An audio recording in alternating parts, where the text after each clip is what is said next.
श्रीभगवानुवाच ऊर्ध्वमूलं मधाशाखम् अश्वत्थं प्राहुरव्ययम् छन्दांसि यस्य पर्णानि यस्तं वेद स वेदवित्। तो भगवान श्री कृष्ण यहाँ पर बताते हैं, हे अर्जुन, एक वृक्ष है, पैनियन वृक्ष, अश्वत्थम जिसको कहा जाता है, जिसकी शाखाएं नीचे हैं और जिसकी जड़ें ऊपर हैं। ये जो वृक्ष है ये भौतिक जगत को दर्शाता है। ये ऐसा वृक्ष हम सब ने देखा है, और वो देखा है पानी की परछाई में। अगर आप नदी के पास गए हैं, वहाँ नदी के पास कोई वृक्ष है, तो आपने देखा होगा शाखा नीचे नजर आती हैं और उसकी जड़ें ऊपर नजर आती हैं। तो भगवान श्री कृष्ण क्या समझाने का प्रयत्न कर रहे हैं? इस एनालॉजी से भगवान बताने का प्रयत्न कर रहे हैं, अर्जुन, हमारा जो घर, हमारा जो रियल होम है वो इस भौतिक जगत में नहीं, वो आध्यात्मिक जगत है। ये जो भौतिक जगत है एक प्रकार की ये परछाई है जहाँ पे व्यक्ति अपनी खुशी या आनंद की खोज में लगा है। सोचिए, किसी व्यक्ति को पानी के परछाई में आम का फल नज़र आता है और पानी में कूदकर अगर आम के फल को प्राप्त करने की इच्छा रखता है, तो क्या उसको कभी संतुष्टि आनंद मिलेगा? संतुष्टि आनंद तो दूर की बात है, आम तो पहले मिले, आम भी नहीं मिलेगा। उसी प्रकार भगवान श्री कृष्ण इस श्लोक संख्या 1 से 5 तक ये बताते हैं, अर्जुन, ये तो भौतिक जगत है, is like a rented apartment.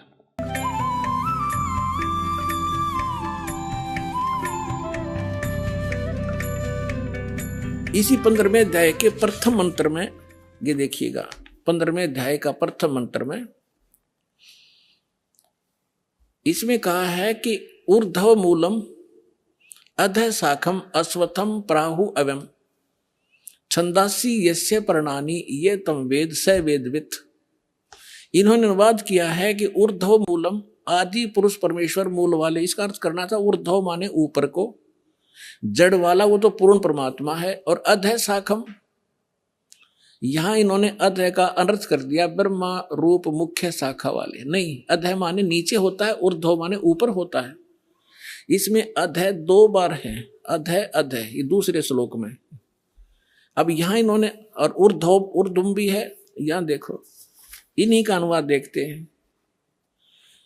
अधः माने नीचे है, अधः माने नीचे, अधः माने नीचे, और ऊर्ध्व माने ऊपर, ऊर्ध्व माने ऊपर। अब यहां देखो, हम फिर आगे वापस 15वें अध्याय के प्रथम श्लोक में, ऊर्ध्व मूलम अधः शाखम, ऊर्ध्व मूलम अधः शाखम, ये अधः शाखम, ये ऊर्ध्व मूलम अधः शाखम अश्वत्थम प्राहु अव्यम अविना छंदासी यस्य पर्णानि ये तम वेद स वेदवित्। अब इन्होंने ये गलत किया है, ये लिखना था ऊपर को जो जड़ वाला, ऊपर को जड़ वाला वो तो परमेश्वर है, पूर्ण परमात्मा है, ये ठीक है। अधः शाखम गलत कर दिया, नीचे को शाखा वाला, और संसार रूपी पीपल के वृक्ष को अविनाशी कहते हैं, वेद जिसके पत्ते कहे गए हैं।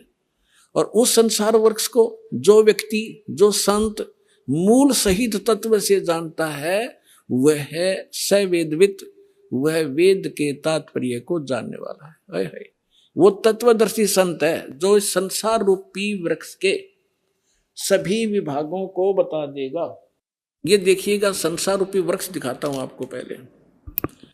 ये है ऊर्ध्व मूलम अधः शाखम, अधः शाखम, ऊर्ध्व मूलम अधः शाखम अश्वत्थम प्राहु अव्यम छंदासी यस्य पर्णानि ये तम वेद स वेदवित्। अब देखिएगा, ये है वृक्ष जो जमीन से बाहर दिखाई देता है। परमेश्वर ने, कबीर परमेश्वर जी ने 600 वर्ष पहले अपना ज्ञान बताया था एक, और वो लीला ऐसी ही करते हैं, अपने मुख कमल से यथार्थ ज्ञान बोलते हैं, और उस ज्ञान को फिर लिपिबद्ध कर लिया जाता है, वो सच्चिदानंद घन ब्रह्म की वाणी कहलाती है। उसमें उन परमात्मा ने कहा था, और मूल कौन है? ये स्वयं है परमात्मा, ये स्वयं है परमात्मा। ये देखिएगा, ये कौन है? ये कबीर साहिब है, पूर्ण ब्रह्म कबीर साहिब, परम अक्षर ब्रह्म।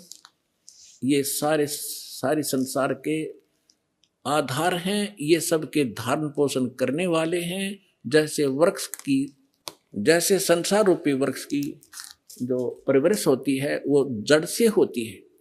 अब दास आपको जहां लाना चाहता है वहां लाएगा।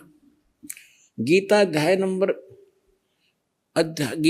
नंबर 15 के श्लोक नंबर 1 आपने पढ़ लिया। इसमें स्पष्ट कर दिया कि तत्वदर्शी संत कैसा होगा। ये देखिए, ये है 15वें अध्याय का प्रथम श्लोक। इसमें बताया है कि ऊर्ध्व मूलम अधः शाखम अश्वत्थम प्राहु अवम छंदासी यस्य प्रणानी ये तम वेद सवेदविद। ऊपर को जड़ और नीचे को तीनों गुण रूपी शाखा वाला, ये इसको सारा कंप्लीट मिलाकर हम पढ़ेंगे ना।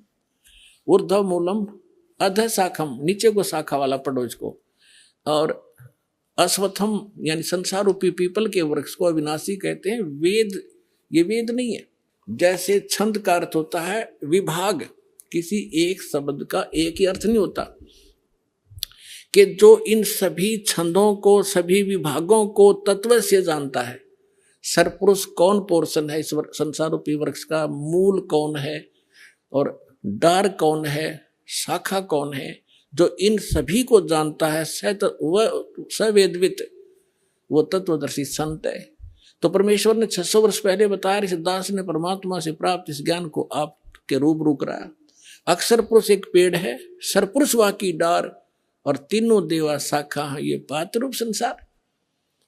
तो यहां इस श्रीमद् भगवत गीता भी यही बताती है कि तीनों गुण रूपी, यहां देखिए आगे 15वें अध्याय का ये दूसरा मंत्र आप देखिएगा, उस संसार वृक्ष की तीनों गुण रूप। है पुण्यात्मा, ये सदग्रंथ है।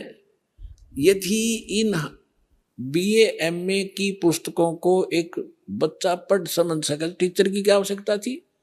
इतने बड़े कॉलेज बनाने की क्या आवश्यकता थी? इन किसी भी अपने धर्म ग्रंथ गुरुओं को अपने सदग्रंथों का कख भी पता नहीं। ये कोड वर्ड है।